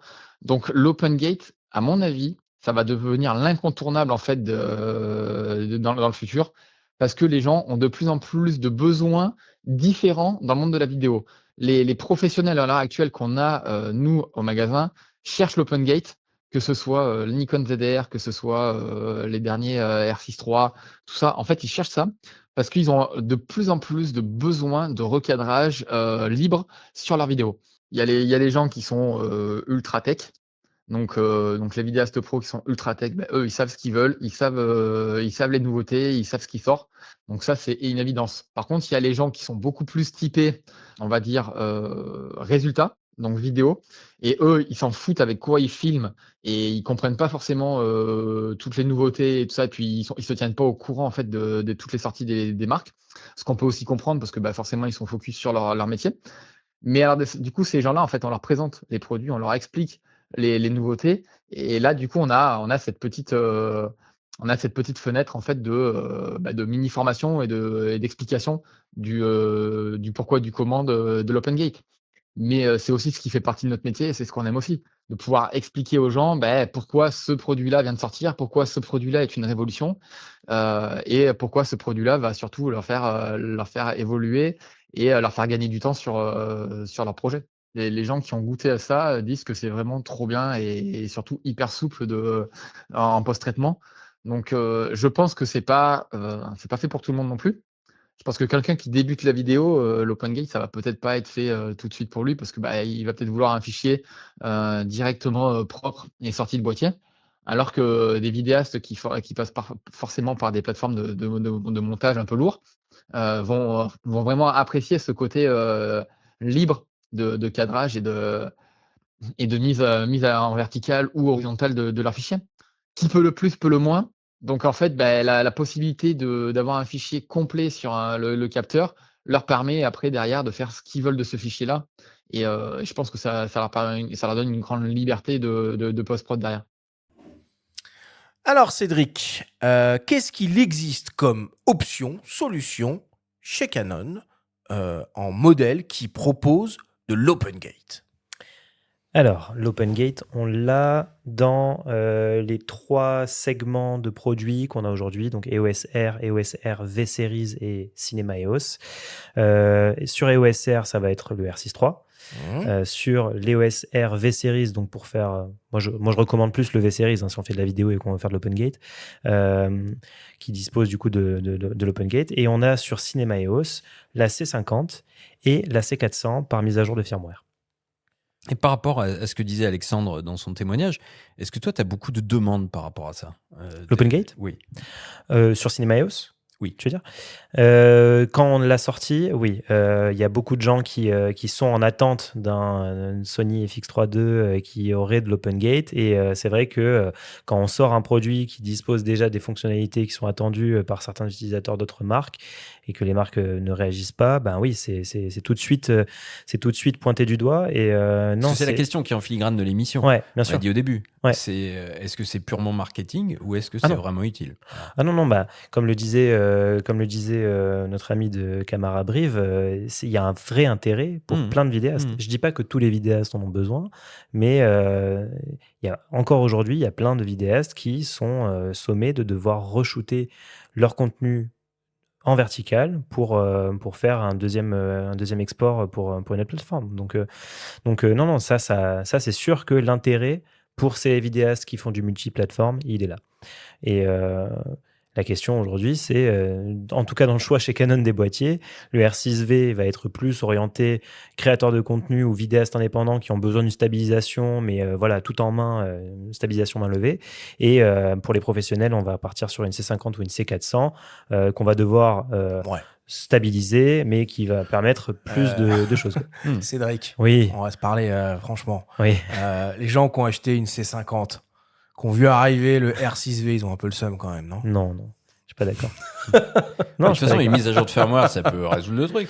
Ah, pas la stab, non? Ça pourra pas résoudre ça. Non, pas la stab. Ah non, la stabilisation, on part d'OpenGate. Moi, j'ai vu, je suis perdu là. J'ai vu un post sur Instagram qui disait mais pourquoi vous voulez tout stabiliser? Arrêtez de vouloir tout stabiliser. La vie n'est pas stable, merde. Non, mais après, moi, c'est sur une ergonomie que je ferai mon choix, plus que sur la stabilisation. Mais parce que je pense qu'il y a des vidéastes professionnels qui peuvent pas se passer. On s'écarte un peu là, non? Ouais, je suis désolé, je suis obligé de défendre ma C50. Mais il y a des vidéastes professionnels qui peuvent se passer de stabilisation et qui stabilisent leur capteur.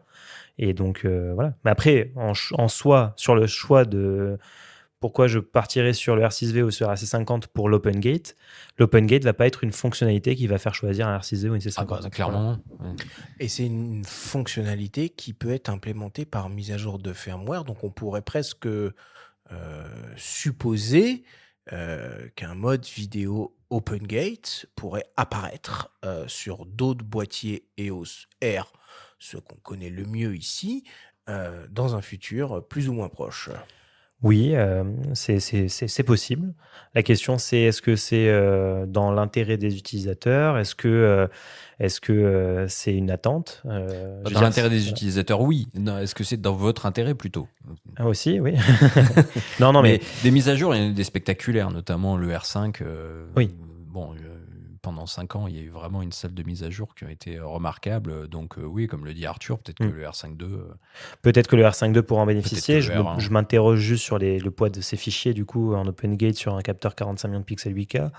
Je ne sais pas si c'est quelque chose qui est faisable en mise à jour de firmware et par rapport au débit que ça impliquerait. Mais moi, si je vois un boîtier sur lequel la mise à jour pourrait être facilement implémentée, ce serait le R3 ou le R1. Mais encore une fois, moi, j'ai pas d'informations Une là-dessus. définition de 24 millions. Voilà, c'est juste en fonction de la définition du capteur. Et voilà, je pense on l'a vu sur la C400. La question que tout le monde se pose, c'est est-ce que ça va arriver sur la C80 ? Voilà, ça c'est une question qui reste en suspens. Je pense que c'est aussi à cause du média, puisque la C80 n'emporte que des SD et pas de CF Express. Bon, l'OpenGate, on l'a vu chez Lumix, un peu précurseur, démocratiseur de cette technologie. On le retrouve sur les derniers modèles, notamment le S1 II. Chez Canon, plus récemment, depuis 2024 et sur les dernières nouveautés. Benjamin, est-ce qu'il y a d'autres constructeurs dans notre spectre de produits qu'on connaît, dont on parle à ces micros, qui proposent de la véritable OpenGate ? Déjà, il faut préciser chez Lumix que ça concerne le plein format, mais aussi le micro 4 tiers. bien Tu sûr. l'as déjà dit, Cédric, c'est initié avec les GH5, donc les GH6, GH7 y ont aussi droit, au format du coup 4 tiers et non 3,5, puisque c'est le format natif de leur capteur. Et oui, il y en a chez d'autres marques. Alors récemment, on avait consacré une émission spéciale au Sony A7 V. On avait un petit peu cuisiné notre cher Fabrice à ce sujet. Qui défendait l'absence d'OpenGate sur la 7.5. Donc, il n'y en a pas encore. On fait état de beaucoup de rumeurs autour d'un futur FX3 2 qui l'aurait. Voilà, donc wait and see. En attendant, c'est plutôt chez Fuji qu'on va trouver de l'OpenGate. Sur leur série, notamment des XH qui est dédiée à la vidéo et qui propose effectivement cette fonction au format 3,5. Surtout le capteur donc. Mais c'est loin d'être une fonctionnalité répandue sur le marché pour l'instant. C'est en tout cas une période assez excitante. Si on geek un peu, si on est fan de vidéo, là, il y a quand même un truc là ces derniers mois, ces dernières années qui. Mais la vidéo a toujours été excitante. Qui se fait, ne serait-ce que cette espèce de combat qui n'est pas nommé, mais bon, qui existe quand même, qui va exister surtout entre la Nikon ZR et le Canon EOS R6 V. En attendant Sony, et puis peut-être en attendant aussi Lumix, parce qu'il y a quand même des petites rumeurs qui. Alors, il n'y a toujours pas de S1 H2, effectivement. Voilà, autour d'un potentiel S1 H2. Cédric, on est dans le cœur de la tornade, là, ou pas, à ton avis ? J'ai hâte de voir vers quoi on va s'orienter, mais en tout cas, là, je pense qu'on a dévoilé notre jeu et on l'a bien fait. Donc, on a de belles réactions. Je pense qu'on attend de voir la réaction en face et après la tornade, on verra ce qui se passe. Allez, on conclut là-dessus et on passe à la suite.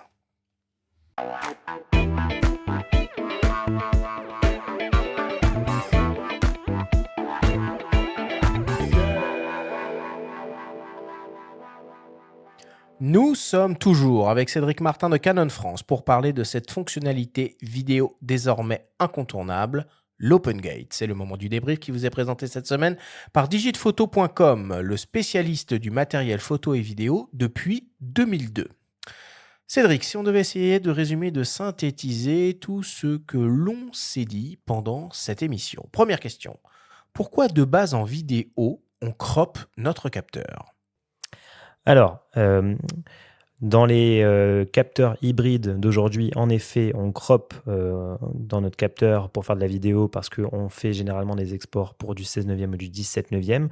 Et c'est aussi issu des technologies de capteurs des caméras de l'époque qui étaient en Super 35, donc faites pour du 16 neuvième ou du 17 neuvième.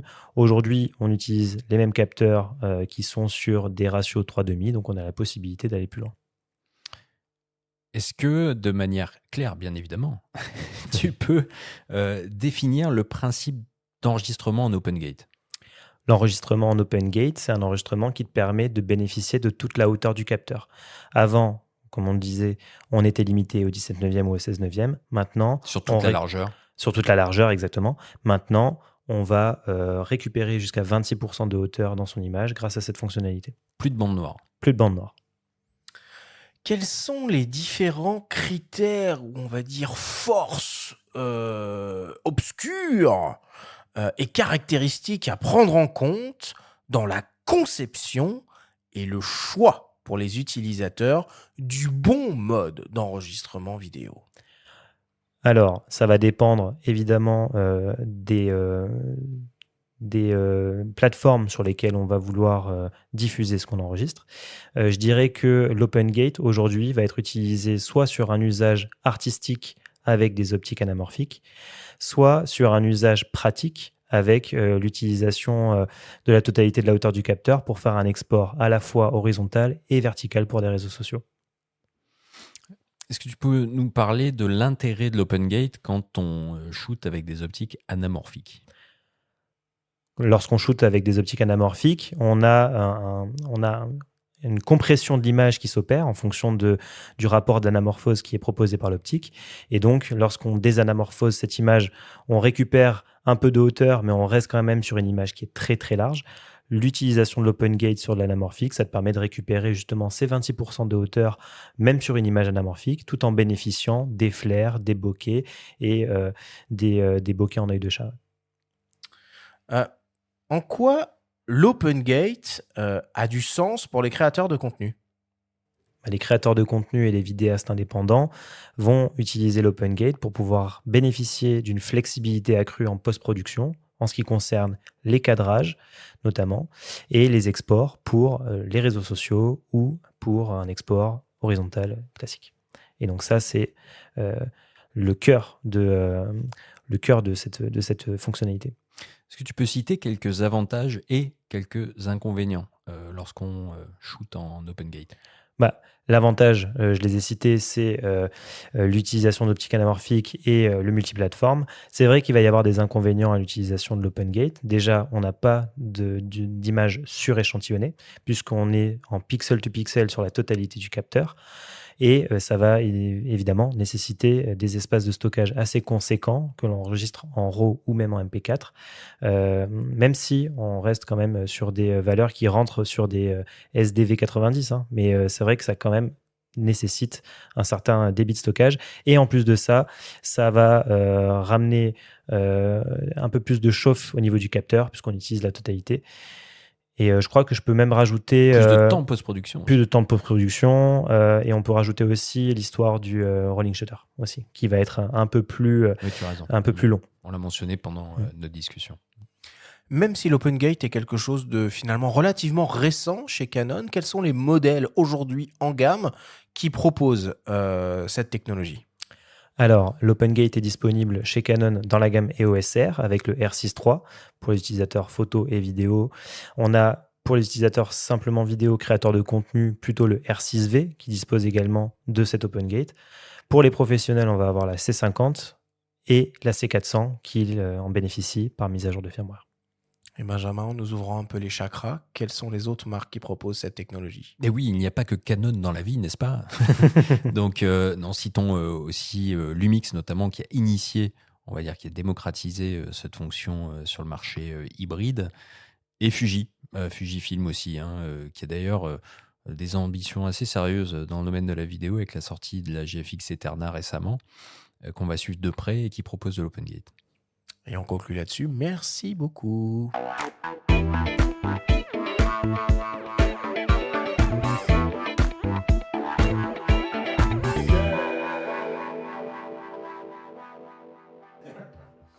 Il est temps de passer à la dernière partie de cette émission et d'attaquer le traditionnel quiz.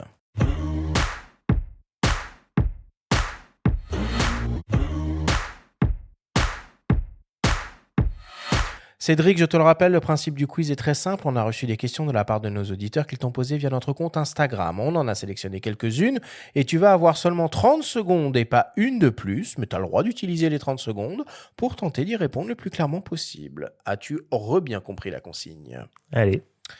C'est très philosophique. On commence par un dénommé Antoine, qui ne pose pas réellement une question, qui affirme quelque chose. Je préfère cadrer directement en vertical. Grand bien te Ok, fasse. grand bien te fasse. Et tu as raison. Bah, Est-ce que en c'est effet, pas l'open gate ultime de finalement juste tourner son boîtier? bah, écoute, Antoine, je comprends que la fonctionnalité OpenGate n'est pas forcément nécessaire pour toi. Non, c'est évidemment, si on est axé que vertical, c'est très bien de tourner directement vertical. Hein. Si c'est pas nécessaire, autant s'en affranchir. Puis en plus, il y a les menus maintenant qui sont dans le bon sens en vertical. C'est assez agréable à utiliser. C'est pas mal. Sur le R6V, on peut même tourner en vertical. Il y a un pas de vis sur le côté. Je cale toujours de la pub. Habile. Deuxième question qui nous vient de Julie. Pareil, c'est pas vraiment une question. C'est surprenant de faire l'éloge du recadrage en post-production vidéo, alors qu'en photo, on apprécie et félicite plus généralement le cadrage juste directement à la prise de vue. Bah, en vidéo, on va souvent être confronté à des choses qu'on ne maîtrise pas forcément, lorsqu'en photo, on a quand même le temps de poser son cadre, je pense.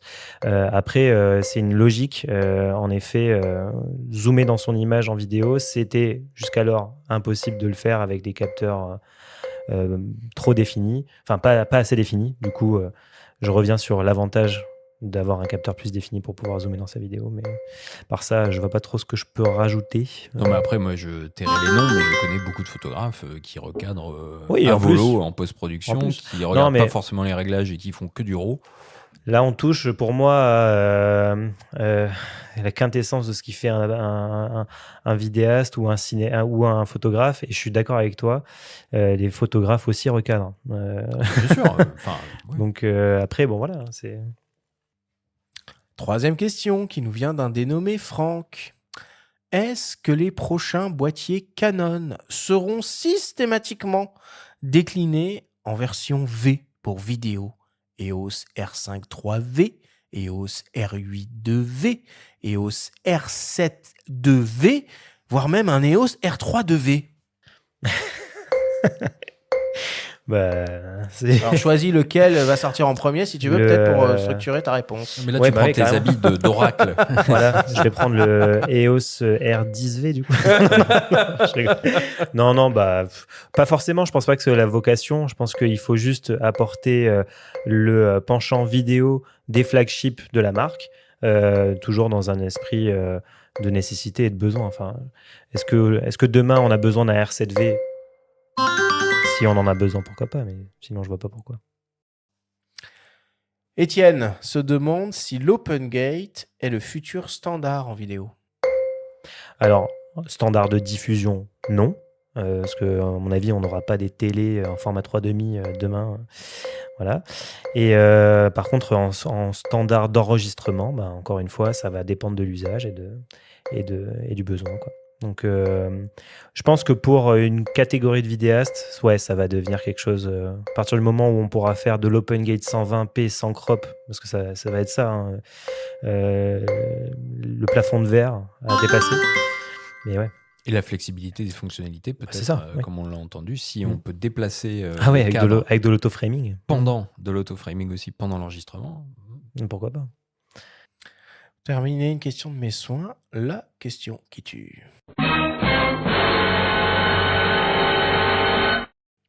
Si tu devais ne garder qu'un seul format vidéo, ce serait lequel et pourquoi? Bah, je resterai quand même sur un 4K UHD 422 10 bits, hein, parce que c'est, je pense, amplement suffisant pour 95% des productions Ouais, qu'on mais fait. topé en OpenGate ou pas topé en OpenGate? Moi, personnellement, sur le type de vidéo que je fais, non. Mais Tu seras en quoi, du coup, en 16 neuvième, 17 ouais, je resterai en 16 neuvième, ouais. Ou même en 9 16e maintenant. Hein. Voilà. So be it. Merci beaucoup, Cédric. Avec plaisir. La question qui tue.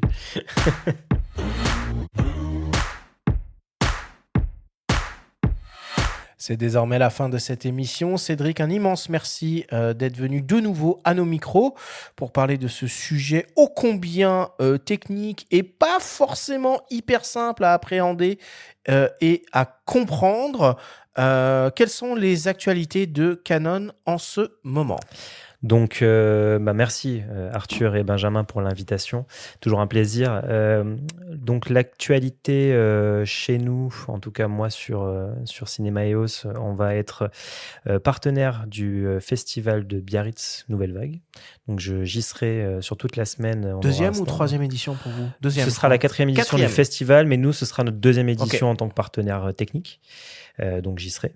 D'ailleurs, je crois que j'y étais l'année dernière. Je crois qu'on avait fait l'émission à peu près au même moment parce que j'en avais parlé, il me semble. Et on sera aussi à Arles pour la photo plus du coup. Et voilà, on prépare gentiment. Perpignan qui arrive aussi. Oui, Perpignan, Visa pour l'image. Et on travaille surtout comme d'habitude, à accoutumer tous les ans, le salon de la photo. Et de la vidéo. Et de la vidéo, on peut le dire. qui va encore une fois cette année, je pense, surprendre.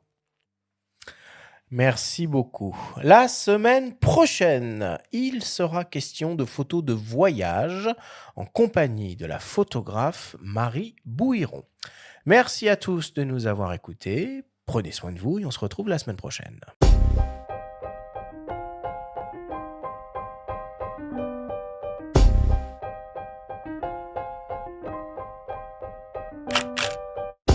C'était Faut pas pousser les ISO, le podcast hebdo pour tous les passionnés de photos et de vidéos.